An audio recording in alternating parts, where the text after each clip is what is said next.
방문하신 분이 계십니다. 이진태, 민수아, 민고은님, 담임 목사님 뵈러 방문하셨는데 하필이면 안 계실 때 오셔서 뵙지는 못하고 함께 예배 드리고 가신다고 합니다. 귀한 은혜의 시간 되시기를 바랍니다. 아끼는 것을 잃었던 경험 또는 갖고 싶었던 것을 가지지 못했던 경험은 모두 가지고 있으실 것입니다. 이런 경험과 기억들은 우리가 살아가는 데 있어서 생각보다 큰 영향력을 끼치게 됩니다. 바라는 것을 가지지 못했던 기억, 또 무언가를 잃었을 때 느꼈던 상실감이 또다시 그런 상황을 마주하게 될 때 우리의 판단에 있어서 큰 결정권을 가지게 되는 것이죠. 참 많은 브랜드들이 한정판 상품을 선보입니다. 특히 고급 브랜드일수록 이 한정판의 시장은 큰 것 같습니다. 시즌 한정이라든지 개수 제한이라든지 다양한 방법으로 한정판 상품을 내놓는데, 이 한정판이라는 이름에 걸맞게 비슷한 품질의 제품에 비해서 훨씬 비싼 가격을 지불해야 하는 경우가 대부분입니다. 그럼에도 불구하고 이런 한정판 제품들은 없어서 못 살 지경입니다. 살까 말까 고민하고 머뭇거리다가 간발의 차이로 못 샀습니다. 다음 한정판 판매 시즌이 돌아오면 이때 머뭇거리다 사지 못한 경험이 큰 작용을 하게 되지 않겠습니까? 그때는 더 이상 이것저것 재지 않고 일단 사고 보는 것이죠. 혹여나 지난번처럼 머뭇거리다 못 사면 후회할지도 모르니까 말입니다. 같은 브랜드의 비슷한 품질의 제품을 2배의 가격을 주고 샀다 하더라도 마음은 행복합니다. 남들이 쉽게 가지지 못하는 것을 나는 가졌으니까요. 한정판뿐만이 아닙니다. TV 홈쇼핑도 이런 사람의 심리를 잘 활용하지 않습니까? 여러분, 시간이 많으니 이것저것 따져보고 비교도 해보시고 여유롭게 결정하십시오 라고 광고하는 홈쇼핑 방송은 없습니다. 기간 한정이라는 것은 여기에 비하면 양반인 것이죠. 화면 한쪽에 점점 줄어드는 시계가 떠 있고 방송 종료와 함께 이 가격에는 살 수 없다는 것을 계속 강조합니다. 그리고 줄어드는 시간과는 반대로 현재 주문 폭주 중이라는 누구도 진실을 확인할 수 없는 숫자는 계속 올라가는 것이죠. 시간 안에 사야 한다는 압박감과 저렇게나 많은 사람들이 사는데 나는 혹시 못 살 수도 있다는 불안감에 급박하게 일단 결제를 누르는 것입니다. 결제 완료와 동시에 방송이 끝나는 것을 보고 사실 나에게 별 필요 없는 것을 샀음에도 불구하고 만세를 외칩니다. 성공했다라는 것이죠. 그런데 대체 뭘 성공한 것일까요? 레디컬의 저자 데이비드 플랫이 쓴 복음이 울다라는 책이 있습니다. 이 책은 저자가 일주일간 히말라야 산맥을 트레킹하면서 만난 사람들에 대한 단순한 기록의 책입니다.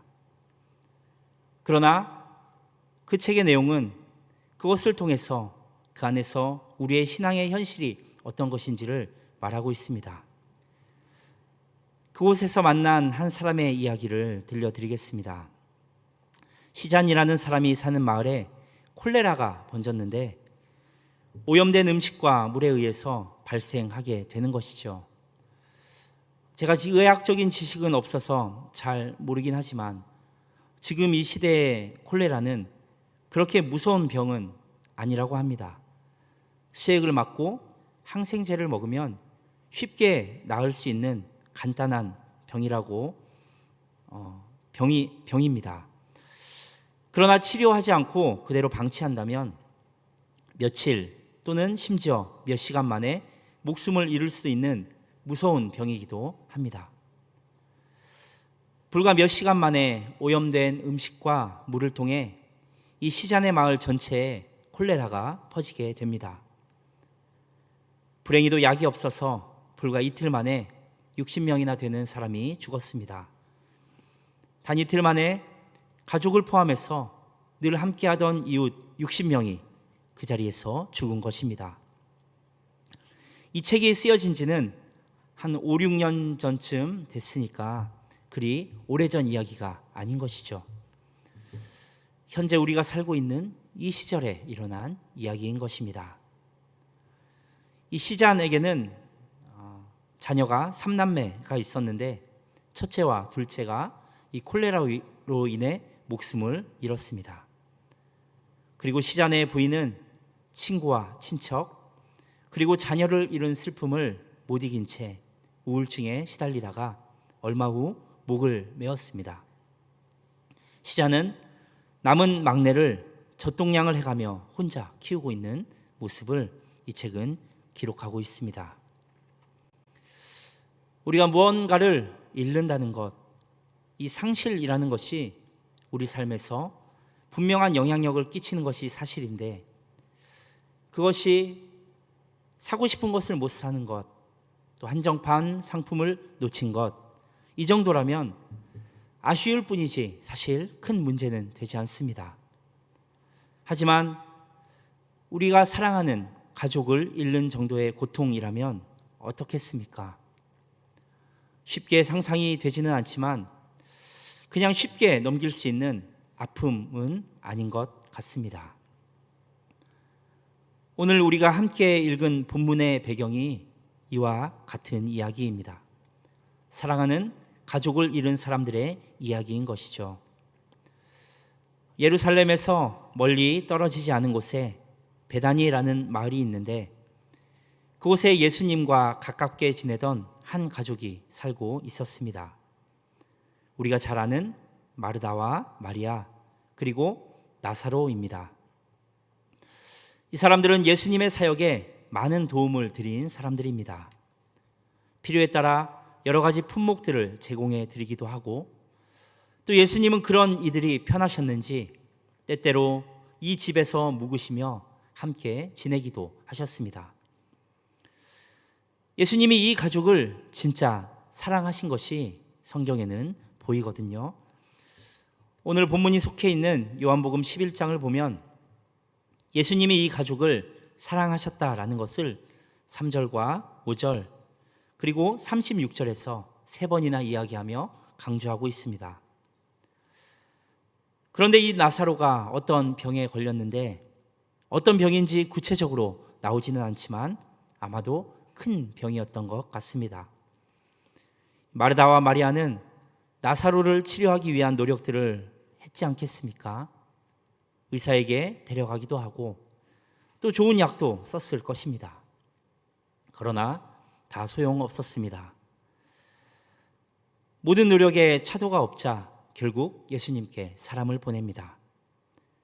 예수님의 사역을 누구보다 가까운 곳에서 지켜본 이들이었기에 예수님이 오시기만 하면 이 병을 고칠 수 있으리라 확신하였고 또 평소 가졌던 예수님과의 관계를 생각해 봤을 때 먼 거리에 계신 것이 아니니 금방 오실 것이라고도 생각했을 것입니다. 그런데 이 소식을 들은 예수님의 반응이 미지근합니다. 요한복음 11장 6절을 보면 나사로가 병들었다는 소식을 들으시고 계시던 곳에 이틀을 더 계셨다라고 기록합니다. 그렇게 바빠 보이지 않지 않습니까? 이제 이틀 후에야 제자들에게 말씀하시는 거예요. 나사로에게 가보도록 하자라고 말입니다. 그리고 길을 떠나시는 것입니다. 그 거리는 이틀길 정도 되는 거리였다고도 성경은 기록합니다. 여기까지가 예수님과 제자들의 상황입니다. 이 요한복음 11장을 살펴보면 이 이야기는 참 독특한 것 같습니다. 제자들이나 나사로의 가족들 또 다른 사람들이 예수님과 나누는 대화를 통해 이야기가 전개되고 있는데요. 이 대화들을 가만히 살펴보면 어딘가 이상함을 우리는 느끼게 됩니다. 한마디로 표현하자면 동문서답, 동상이몽이라고 할 수 있습니다. 서로 대화를 하고 있는데 서로 다른 생각과 서로 다른 의도를 가지고 서로 다른 말을 하고 있기 때문입니다. 예수님, 나사로가 병들었습니다 라고 말했더니 그래 가서 고쳐주마 라고 하셔야 할 텐데 하나님의 영광을 갑자기 말씀하십니다. 나사로를 보기 위해 유대로 가자라는 예수님의 말씀에는 제자들은 유대인들이 예수님을 돌로 칠까 두렵다 말합니다. 그러자 예수님은 낮과 밤에 대해 말씀하십니다. 마르다와의 대화는 어떻습니까? 예수님은 이 땅에서의 생명을 말씀하고 계시는데 마르다는 마지막 날을 이야기하고 있습니다. 나사로의 무덤 앞에서 흘리시는 예수님의 눈물과 그것을 바라보는 사람들의 마음도 모두 달랐습니다. 서로가 대화를 하고 있고 또 같은 장소에서 같은 것을 보고 있지만 모두가 다른 뜻과 다른 말을 하고 다른 생각을 가지고 그곳에 서 있는 것입니다. 오늘 읽은 본문에 조금 앞선 11장 3절의 말씀을 제가 읽어드리겠습니다. 이에 그 누이들이 예수께 사람을 보내어 이르되 주여 보시옵소서 사랑하시는 자가 병들었나이다 하니 주님 사랑하는 자가 병들었습니다. 예수님께 문제를 고하고 있는 것이죠. 예수님께 사람을 보내기까지 나사로의 집은 어떤 상황이었을지 한번 생각해 보십시오. 오빠가 병이 걸렸는데 이게 보통 병이 아닌 것입니다. 치료가 안 되니 예수님께 사람을 보냅니다. 지금 상황이 급하니 빨리 좀 와주시도록 부탁하지 않았겠습니까? 그리고 예수님을 기다리는 것입니다. 기다리면서 나름대로의 계산을 해봅니다. 부탁한 사람이 예수님께 도착하는 데까지 이틀이 걸릴 테고 그 소식을 들은 예수님은 또 바로 출발해 주실 테니 또 이틀이 걸린다 하면 4일만 버티면 되겠다. 예수님께 사람도 보냈고 오셔서 고쳐주실 테니 4일만 버티자라고 생각하지 않았겠습니까? 그리고 그 4일 동안 나사로를 그냥 버려두지 않았을 것입니다. 정성을 다해 간호하고 할 수 있는 방법은 다 썼을 것입니다. 왜 그렇습니까? 예수님이 오실 때까지 그 4일만 버텨내기 위해서 말입니다. 살아가는 가운데 우리에게도 이런 문제와 어려움들이 찾아올 수 있습니다. 그럼 우리는 하나님 앞에 나아갑니다. 간절히 기도하고 때때로 금식도 하고 우리의 문제를 하나님께 맡겨드립니다. 거기서 그치는 것이 아니라 또 우리 삶 가운데 최선을 다해 할 수 있는 것들을 해나가며 살아갑니다. 마치 나사로의 문제를 예수님께 맡기고 4일을 버텨내기 위해 최선을 다하는 마르다와 마리아처럼 말입니다. 그리고 정도의 차이는 있지만 우리에게는 하나님을 신뢰하는 믿음도 물론 있습니다. 이어서 12절을 보면 제자들이 이르되 주여 잠들었으면 낫겠나이다 하더라 라고 말합니다. 주님 잠들었으면 낫겠나이다. 예수님의 행하시는 수많은 기적들을 제자들은 곁에서 지켜봤습니다. 물론 마르다와 마리아도 그것을 보았습니다. 예수님의 사역을 많이 도왔으니 얼마나 많은 일들을 함께 겪었겠습니까? 예수님이시라면 당연히 나사로를 고칠 수 있으시는 것이죠. 이건 의심의 여지가 없는 사실이었고 이 제자들은 물론이고 마르다와 마리아도 예수님이 그저 오시기만 하면 단숨에 이 문제가 해결되리라고 생각했습니다. 예수님을 믿었던 것이죠. 주님 낫겠나이다 라는 고백은 믿음의 고백이 분명한 것입니다. 그러나 우리는 결과를 알고 있습니다. 불행하게도 이틀 후에 나사로가 죽고 말았습니다. 이 이틀이라는 시간의 의미는 무엇이겠습니까? 예수님이 오실 수 없는 시간입니다. 아무리 빨리 오셔도 4일이라는 시간이 필요한 거리인데 나사로가 이틀 만에 죽고 만 것입니다. 마르다와 마리아의 마음은 얼마나 안타까웠겠습니까?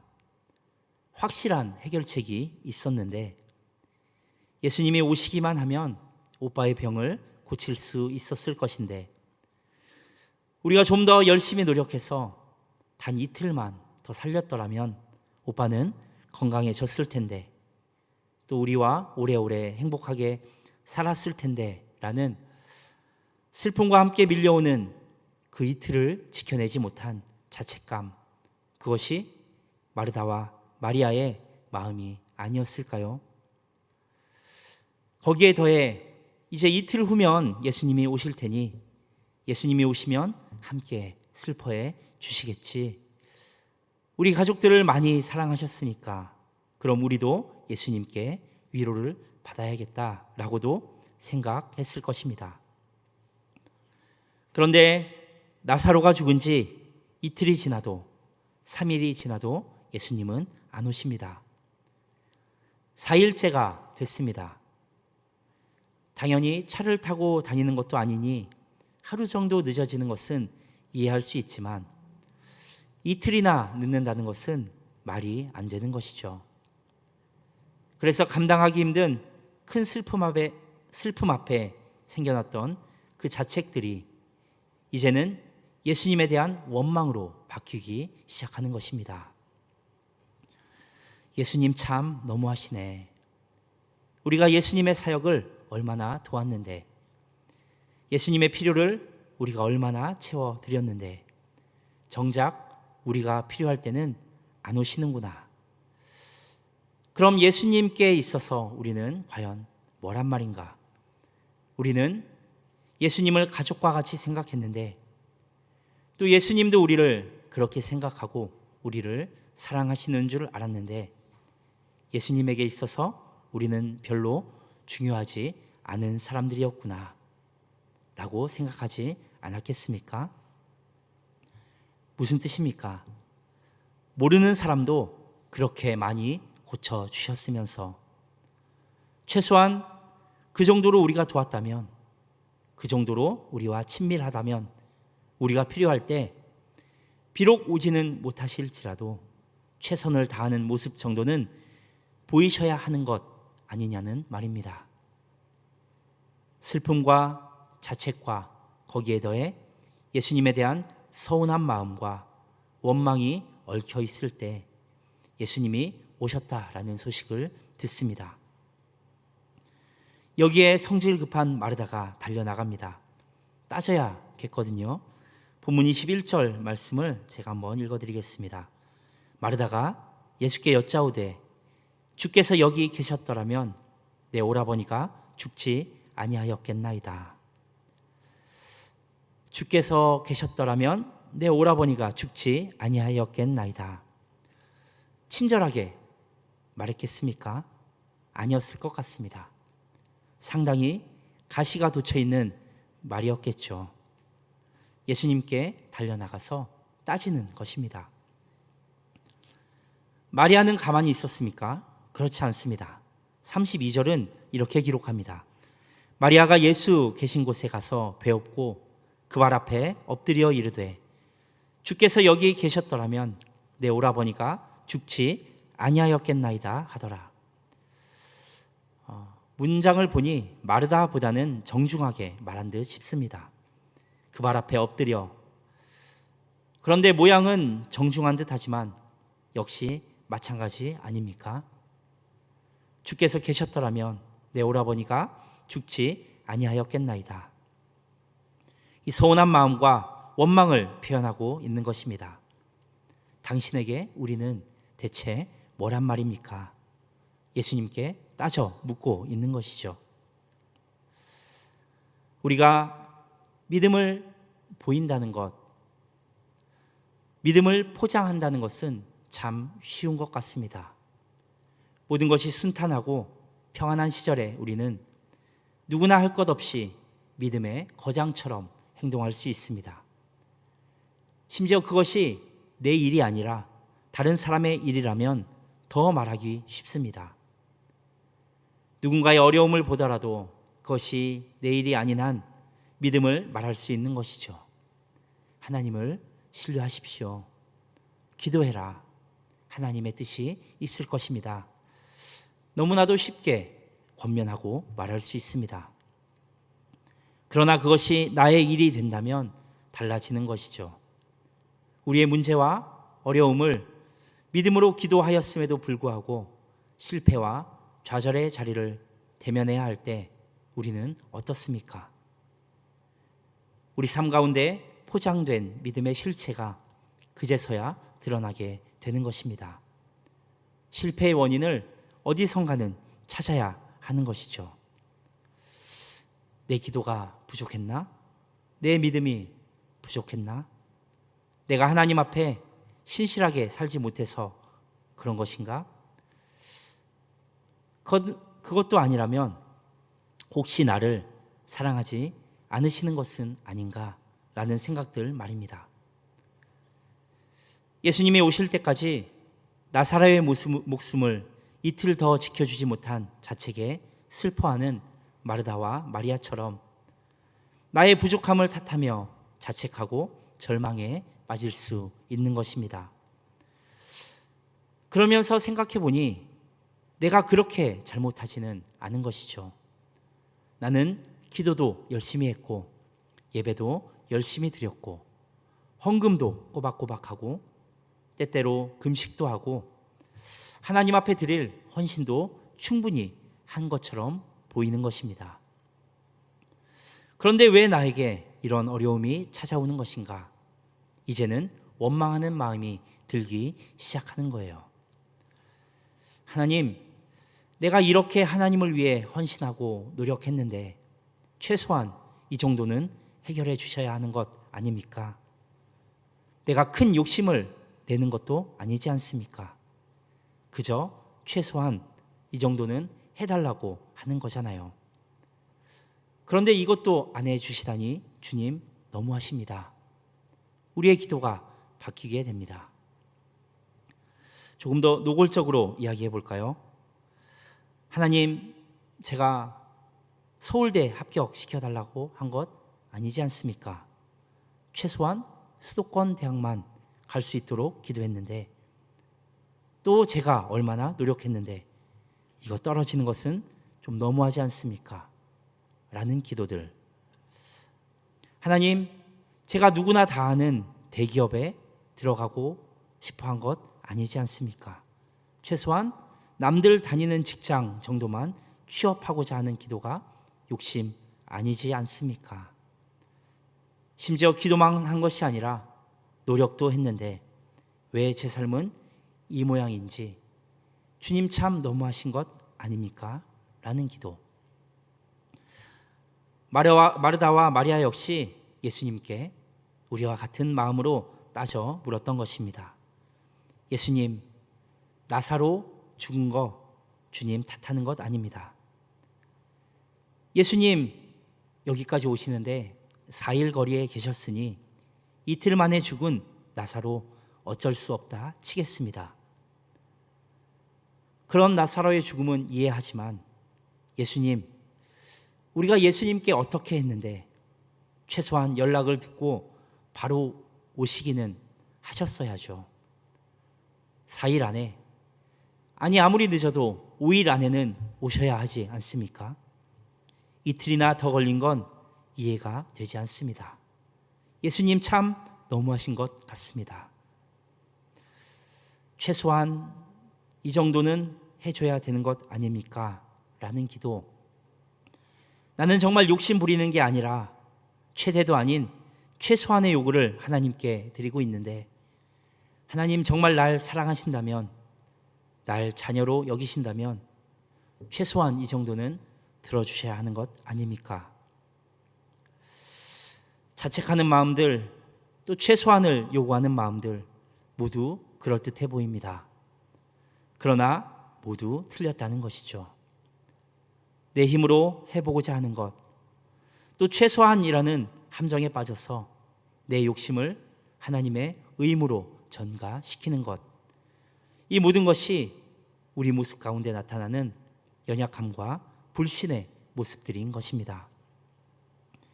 예수님은 그런 마르다와 마리아에게 말씀하십니다. 나사로가 살아날 것이다. 그리고 나사로가 묻힌 무덤 앞으로 가십니다. 무덤을 막은 돌을 치우자 죽은 지 나흘이 되어 냄새가 납니다. 주님, 다 끝났습니다. 이미 죽어서 육신이 썩었습니다. 그래도 예수님을 믿고 죽었으니 됐습니다. 마지막 날 영원한 생명을 얻긴 할 테니 장례 치르고 돌아갑시다. 이것이 마르다와 마리아의 마음, 그리고 마르다의 고백인 것입니다.